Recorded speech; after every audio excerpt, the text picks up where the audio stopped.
안녕하세요. 21일 공교육 경쟁력 제고 방안을 이주호 교육부 장관이 발표했습니다. 발표 날짜를 미리 공지한 상태였기 때문에 기다리고 있던 내용이었죠. 그럼 바로 발표 내용 살펴보겠습니다. 교육부 사이트에서 브리핑했던 자료를 다운받아서 살펴봤는데요. 이번 공교육 경쟁력 제고 방안의 핵심 키워드는 3가지 정도로 정리할 수 있을 것 같습니다. 첫 번째는 2023년 현재 중학교 2학년인 09년생 학생들이 고등학교에 입학하는 2025년부터 예고되었던 대로 고교 학점제가 전면 시행된다는 것. 두 번째는 가장 관심이 많았던 내신 성적 산출 방식의 변화인데요. 고등학교 1학년 공통과목에서는 상대평가인 9등급 석차를 함께 표기하고 고등학교 2학년과 3학년이 듣는 선택과목은 성취평가제로 전환한다고 했습니다. 5등급 절대평가 방식인 거죠. 그리고 세 번째로 자사고와 특목고인 외고와 국제고는 존치하는데 대신 전국 단위 자사고의 모집 정원 20%는 지역 인재로 채우도록 의무화한다고 했습니다. 이제 하나하나 자세히 살펴볼게요. 첫 번째 키워드는 고교 학점제인데요. 좀 미뤄질 분위기도 있었는데 예고했던 것처럼 2025년부터 전면 실시한다고 합니다. 고교 학점제에서는 학업 성취율 40%와 과목 출석률 3분의 2를 채우지 못하면 미이수 처리된다고 하네요. 그러면 I 등급을 받게 되는데 대학교에서 낙제 점수 F를 받는 것과 같다고 합니다. 학생들은 3년 동안 192학점을 이수해야 졸업할 수 있고 학점을 다 채우지 못해서 졸업을 하지 못하는 일이 없도록 이수 기준 미도달 우려 학생은 예방 지도를, 그리고 도달하지 못한 학생은 보충 지도와 대체 이수제를 실시한다고 했습니다. 구체적인 내용은 내년 2월 따로 발표할 예정이라고 하네요. 그때 다시 정리해서 다뤄보겠습니다. 두 번째 키워드는 내신 성적 산출 방식의 변화인데요. 우선 고등학교 1학년 학생들이 주로 듣는 공통과목은 상대평가를 현행대로 유지하겠다는 겁니다. 공통과목에는 공통국어 1, 2, 공통수학 1, 2, 공통영어 1, 2, 통합사회 1, 2, 통합과학 1, 2가 있는데 이 과목들은 현행 내신 9등급제인 상대평가가 그대로 유지된다는 겁니다. 다만 한국사와 과학탐구 실험은 석차 등급을 내지 않고요. 기사를 보면 교육부는 공통과목 전면 성취평가, 석차 5등급제, 석차 9등급제 유지 등 다양한 방안을 검토했지만 내신 평가의 신뢰성과 공정성 확보, 그리고 대입 변별에 대한 우려가 있었다면서 향후 성취평가제 적용 상황을 보면서 보완할 부분이 있다면 보완하겠다고 했습니다. 이주호 장관이 지난해 12월에 고교학점제 도입 시기에 맞춰서 전 과목을 성취평가제로 전환하고자 한다고 했었는데 시도교육감과 교연단체들의 반대로 무산된 것 같습니다. 내신 성적 산출 방식에서 또 하나 중요한 부분이 있는데요. 고등학교 2학년과 3학년이 주로 듣는 선택 과목은 석차 등급의 병기를 폐지하고 성취평가제로 전환한다는 겁니다. 선택 과목은 서열을 매기지 않고 성취도를 A, B, C, D, E의 5단계로 산출하는 거죠.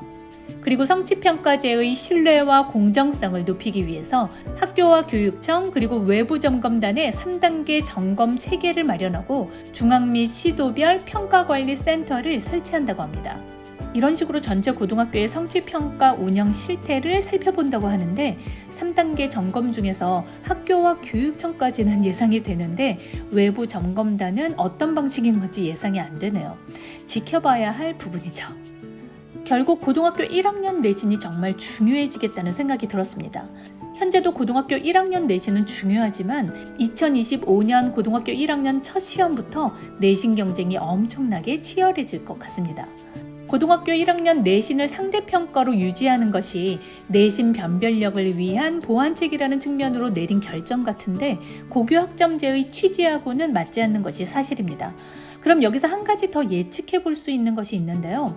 고교 학점제가 전면 실시되면서 고등학교 평가가 모두 절대평가로 바뀐다면 자사고나 특목고가 유리할 거라는 이야기가 많았었잖아요. 그런데 1학년 내신에서 상대평가를 유지하겠다고 하면 이야기는 조금 달라질 겁니다. 대입에서는 내신 점수만으로 지원하는 교과 전형이 있잖아요. 교과 전형이 없어지고 종합 전형으로 통합될 것이라는 논의도 있었는데 이렇게 되면 교과 전형이 아예 없어지지는 않을 거라는 생각이 듭니다. 그러니까 1학년 때 내신만으로 지원해 볼 수 있는 기회가 꽤 있을 거라는 거죠. 그렇기 때문에 자사고, 특목고와 일반고 중에 어느 고등학교로 진학할 것이냐를 우리 중학생들은 다시 한번 저울질 해봐야 할 겁니다. 세 번째 키워드는 지난 정부에서 일반고로 전환하기로 했던 자사고와 외고 그리고 국제고를 존치하기로 하고 초중등 교육법 시행령을 오늘 12월까지 개정해서 이 학교들의 법적 근거를 되살릴 계획이라고 합니다. 확정된 2022 개정 교육과정도 고칠 예정인데요.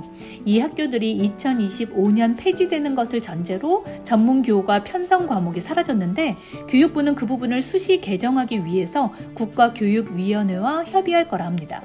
다만 외고와 국제고의 통합 문제는 모두 합쳐지는 것은 아니고 기존 외고와 국제고가 희망하는 경우에만 국제외국어고라는 유형으로 전환해서 두 학교 체제의 교육과정을 함께 운영할 수 있도록 할 방침이라고 하고요. 그런데 이 정부에서는 사교육비 경감 방안을 고심하고 있다고 했잖아요.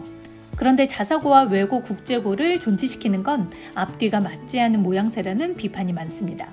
그래서인지 교육부는 학생 선발 방식에 대한 규제를 강화할 거라고 했는데요. 선행학습이 불가피한 각종 인증, 지필 형태의 구술 면접을 배제하기 위해서 마련된 자기주도 학습 전형을 유지한다는 겁니다. 중학교 내신 성적을 통해서 1.5에서 2배수를 1차에서 선발한 후에 2차 면접에서는 자기소개서나 학교 생활기록부를 통해서 인성 면접을 실시하는 방식이죠. 그런데 제가 잘못 알고 있을까요? 선발 방식의 규제를 강화한다고 했는데 강화된 부분이 뚜렷이 보이지 않거든요. 아마도 강화되었다는 부분이 다음 설명하는 것이 아닐까 싶습니다. 입학 전형에 대한 선행학습 역량평가를 개선하고 5년 주기로 실시하는 운영 성과 평가를 해서 결과가 좋지 않은 학교는 정원을 줄이도록 할 예정이라고 했거든요. 다만 이번 발표에서 사전 역량평가 강화 방안에 대해서는 구체적으로 밝히지 않았어요.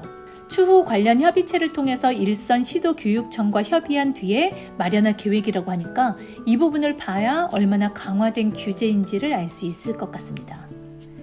그리고 이들 학교가 우수한 학생을 선점하는 것을 막기 위해서 지금처럼 일반고와 함께 후기 선발을 유지하고 전국 단위 모집 자사고는 정원의 20% 이상을 지역 인재로 선발하도록 할 방침이라고 했습니다. 학교가 소재한 지역 출신 중학생만 지원할 수 있도록 의무화한다는 거죠. 또 사회통합 전형 및 충원 인원의 50%를 일반 전형으로 충원하는 것을 허용하기로 했고요. 추가로 살펴볼 내용도 있는데요. 교과 공부를 본격적으로 시작하는 초등학교 3학년과 중등교육을 시작하는 중학교 1학년을 책임교육 학년으로 지정해서 학습을 돕는다고 합니다. 우선 학년 초의 성취 수준을 진단하기 위해서 맞춤형 학업 성취도 평가에 초3과 중1 학생들이 모두 참여할 수 있도록 시도교육청에 적극 권고하기로 했습니다. 진단 결과에 따라서 중점적으로 학습을 지원하는 대상을 현재 기초학력 미달 학생에서 2025년에는 중하위권 학생까지 확대하겠다고 했고요. 지원 대상을 전체의 5% 규모에서 30% 정도까지 늘릴 방침이라는 거죠. 그리고 교육혁신과 기업 지자체, 교육청 등 여러 주체가 협약을 맺고 교육 과정과 교원의 인사를 자율적으로 운영할 수 있는 학교인 자율형 공립고 2.0을 추진한다고 합니다. 협약의 범위 안에서 자율성을 갖고 K-팝 스쿨, 특성화고, 대안학교 등 다양한 유형의 학교를 도입한다는 계획입니다. 이렇게 공교육 경쟁력 제고 방안의 내용을 살펴봤습니다. 고교학점제가 조금씩 명확해지고 있어서 답답함이 조금 걷어내지긴 했지만 또 그만큼의 걱정이 쌓이는 건 어쩔 수 없나 봅니다.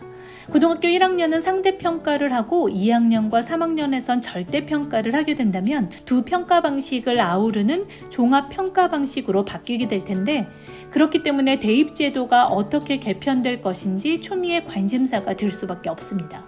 다음 달 초 2028 대입 개편안이 어떤 내용으로 발표될지 떨리기까지 하네요. 걱정은 그때 가서 하죠. 그럼 오늘 이야기는 여기까지 하겠습니다. 들어주셔서 감사합니다.